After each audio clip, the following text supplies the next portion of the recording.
আউযুবিল্লাহি মিনাশ শাইতানির রাজিম বিসমিল্লাহির রহমানির রহিম। মাইক্রোসফট ওয়ার্ডের আরও একটি ক্লাসে আপনাদের স্বাগতম।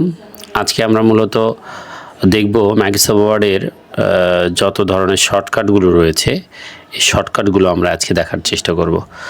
আমরা যদি সবাই একটু ভালো করে লক্ষ্য করি, দেখেন মাউসের রাইট বাটনে ক্লিক করে নিউ, আমি প্রথম দিকে শিখিয়েছিলাম large icon, medium icon, small icon, শর্টকাটগুলো পাশে দেওয়া আছে।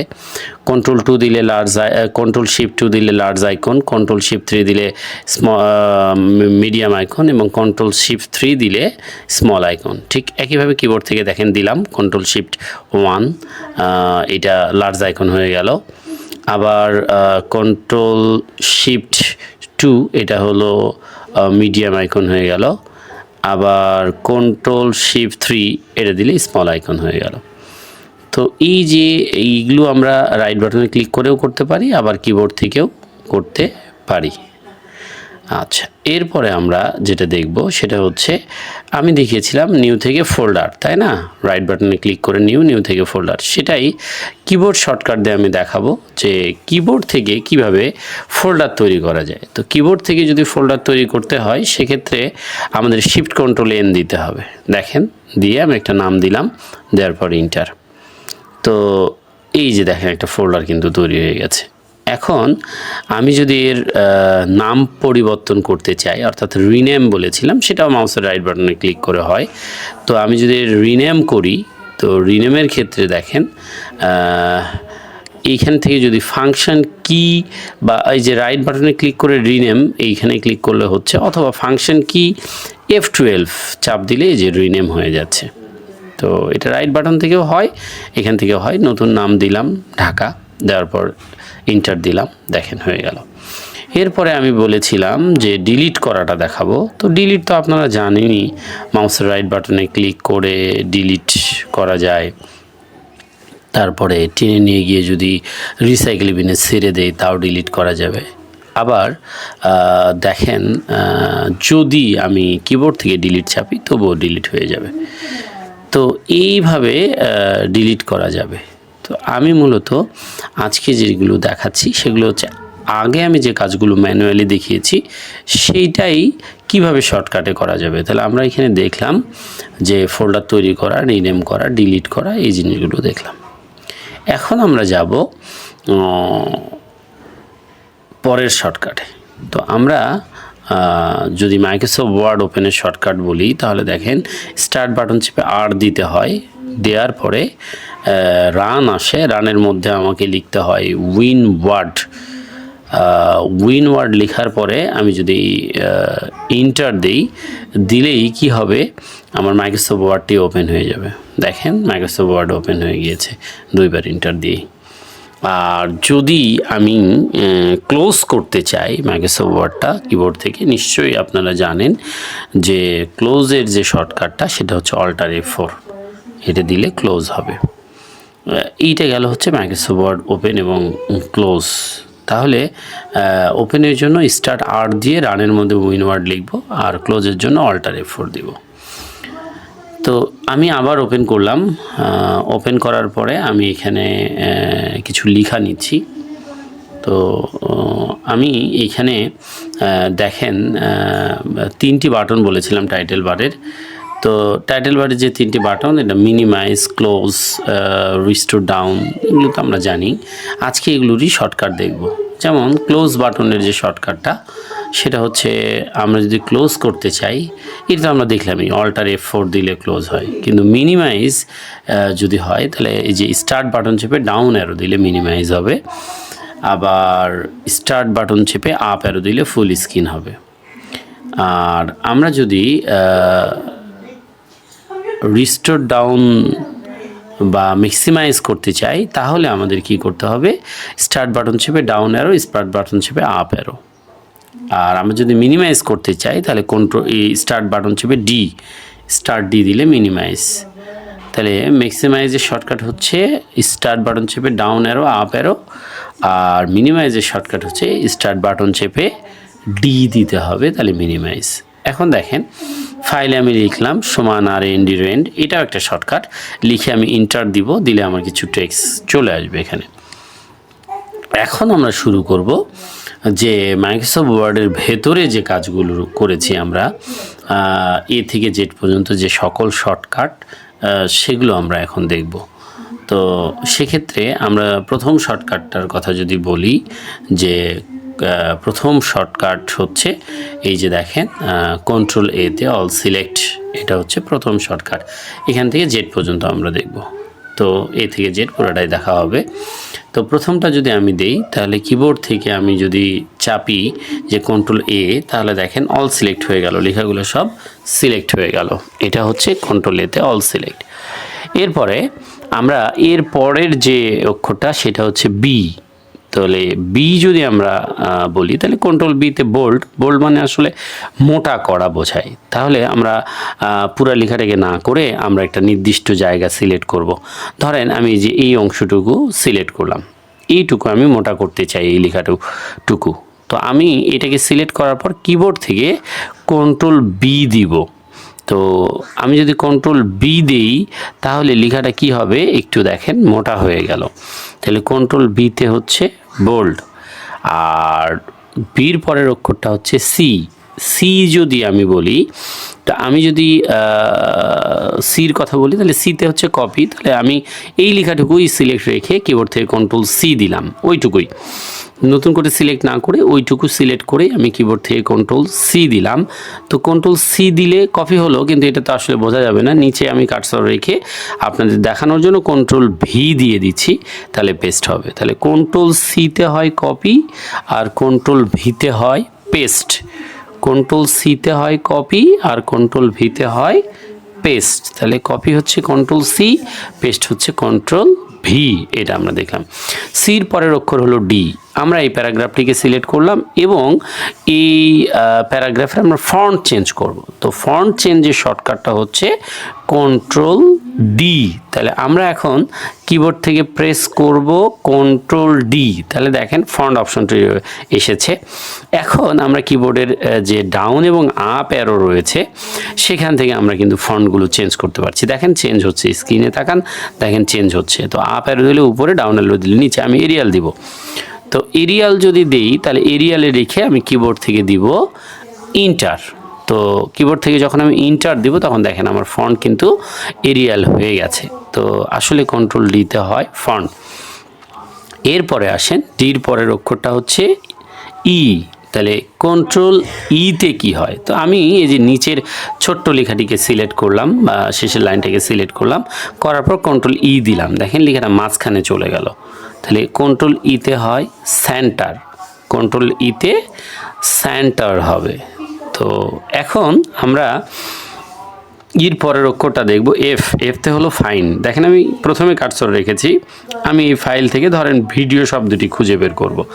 তো এই ফাইলে কয়টা ভিডিও শব্দ আছে এবং কোথায় আছে এটা দেখতে গেলে কন্ট্রোল এফ দিব। দেখেন বাঁ দিকে একটা নেভিগেশন পেন এসেছে, সেইখানে আমি লিখব যে শব্দটা খুঁজতে চাই। যেমন আমি লিখতে চাচ্ছি ভিডিও, তো আমি যদি এখানে লিখি ভিডিও তাহলে ওইখানে দেখেন ভিডিও শব্দগুলো ফাইলে মার্ক করে রেখেছে এবং নেভিগেশন পেনেও বলে দিচ্ছে যে এই জায়গায় 4টি রেজাল্ট পেয়ে গেছি ভিডিওর, 4 জায়গায় 4টি ভিডিও রয়েছে। তো এই হচ্ছে মোটামুটি হচ্ছে কন্ট্রোল এফ, যেটার মাধ্যমে আমরা ফাইল খুঁজে বের করতে পারবো। এই নেভিগেশন পেনটাকেও যদি আমরা কিবোর্ড থেকে বাতিল করতে চাই তাহলে আমরা কিবোর্ড থেকে দিব স্ক্যাপ দিব, তাহলেই চলে যাবে। হ্যাঁ, আমরা দেখলাম এফ পর্যন্ত।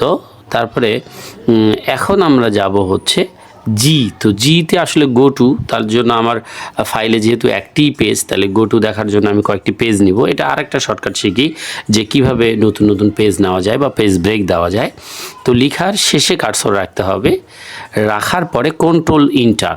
যতবার আমরা কন্ট্রোল ইন্টার দিব ততবার নতুন নতুন পেজ চলে আসবে। আমরা কয়েকবার কন্ট্রোল ইন্টার দিলে আমাদের পেজ চলে আসবে। দেখেন আমার প্রায় 7টি পেজের মতো কিন্তু চলে এসেছে।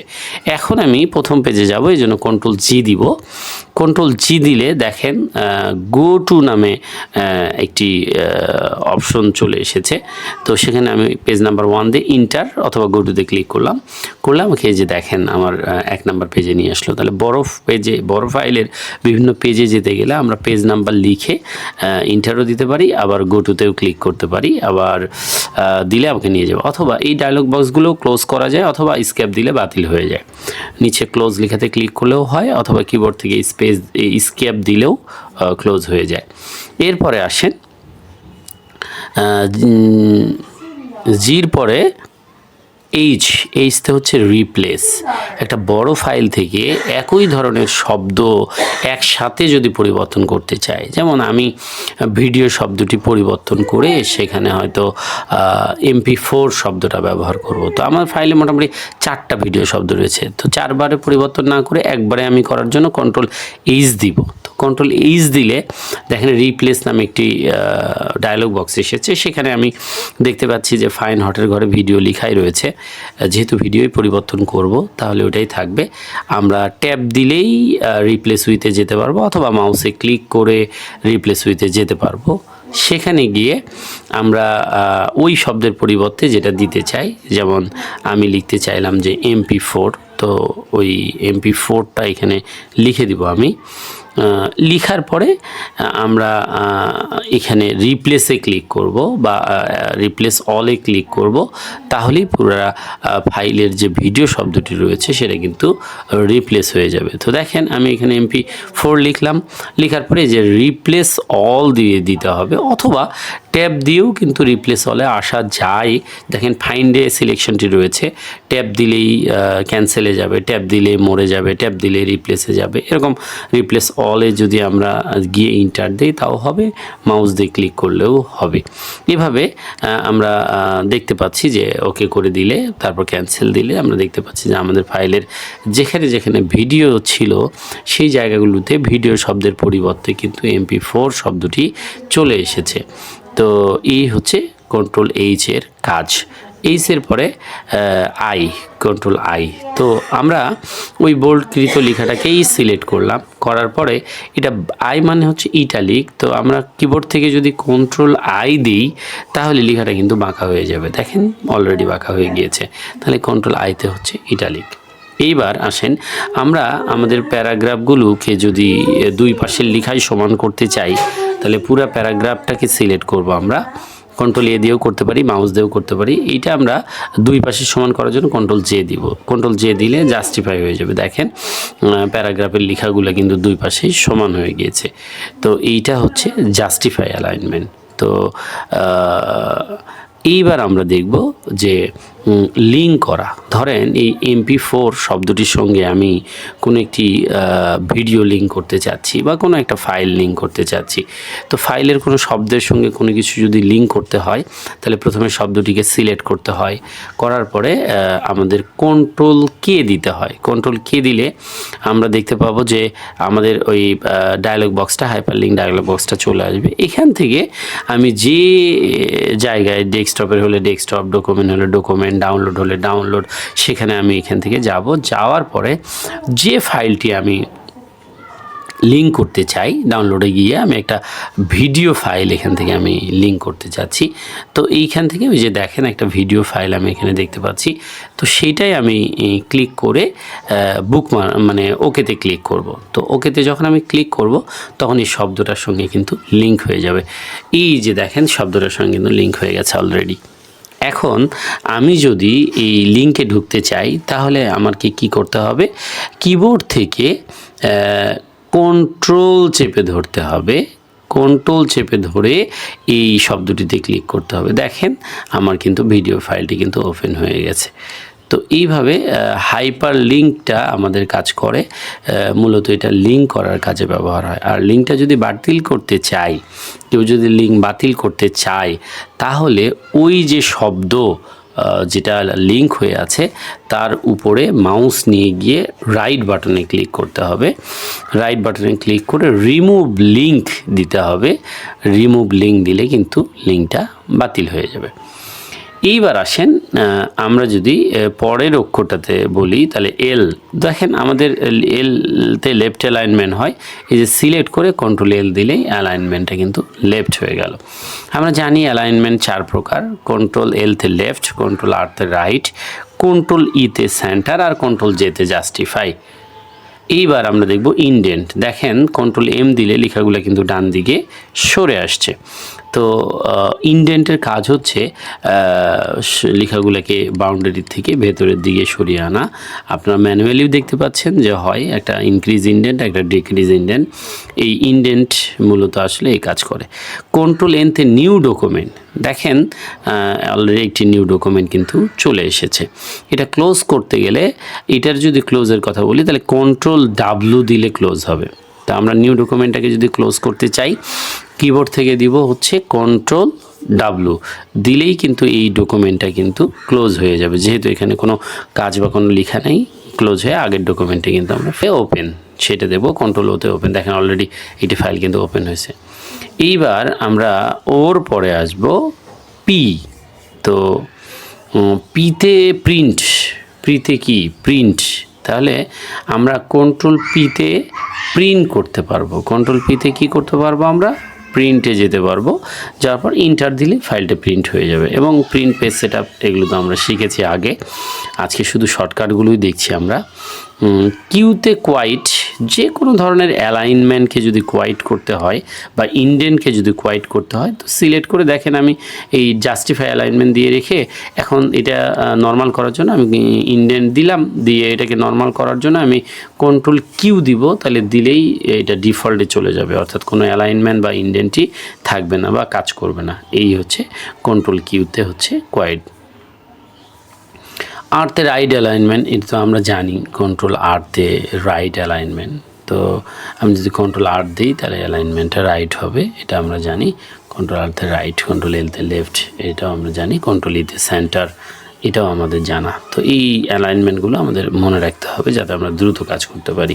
এই শর্টকাটগুলো মুখস্থ করতে হবে। এইবার দেখেন কন্ট্রোল এসতে সেভ। তো আমরা কন্ট্রোল এস দিলে কিন্তু এরকম সেভ অপশন আসবে, আমরা চাইলেই কিন্তু সেভ করতে পারি। কন্ট্রোল এসতে হচ্ছে সেভ। আর এইবার দেখেন কন্ট্রোল টিতে হচ্ছে ট্যাব। কন্ট্রোল টিতে ট্যাব, আমরা যদি কন্ট্রোল টি দেই আমাদের প্যারাগ্রাফের প্রথম লাইনটা ঠিক থাকছে, বাকিগুলো কিন্তু সরে যাচ্ছে। এটাও যদি আবার ঠিক করতে চাই কন্ট্রোল কিউ দিলে কিন্তু ঠিক হয়ে যাবে, এটাও কোয়াইট করা যাবে। তাহলে কন্ট্রোল ইউতে হচ্ছে আন্ডারলাইন, দেখেন প্রত্যেকটা লাইনই কিন্তু আন্ডারলাইন হয়ে গেছে। আর আমরা তো আগেই দেখেছি কন্ট্রোল ভিতে পেস্ট, সেটা তো আমরা আগেই দেখেছি যে কন্ট্রোল ভি দিলে পেস্ট রিমুভ হয়ে যাবে। দেখেন একটা করে কন্ট্রোল জেড দিলে আগের অবস্থায় ফিরে যাচ্ছে, অর্থাৎ কন্ট্রোল জেডতে হচ্ছে আনডু। একদম এইভাবে ফাইলের প্রথমে ফিরে যাওয়া যাবে, একদম প্রথম অবস্থায়। অর্থাৎ একটা ফাইলে আমরা যত কাজ করেছি তার পেছনের দিকে যেতে গেলে কন্ট্রোল জেড, আবার সামনের দিকে আসতে গেলে কন্ট্রোল ওয়াই। এই হচ্ছে মূলত এ থেকে জেড পর্যন্ত শর্টকাট। তাহলে এই শর্টকাটগুলো প্র্যাকটিস করার মাধ্যমে আমরা আমাদের কাজের গতি কিন্তু বাড়ায় নিতে পারবো এবং আমরা কিন্তু খুব দ্রুত কাজ করতে পারবো। যেহেতু কম্পিউটারে কাজ করতে হবে, তাহলে যতটা দ্রুত করা যাবে ততটা আমরা নিজেদেরকে দক্ষ প্রমাণ করতে পারবো। এইবার দেখেন কিছু শর্টকাটের ছবি আমি দেখাচ্ছি। যেমন এখানে এখন আছে ফন্ট সাইজ ইনক্রিজ এবং ডিক্রিজ।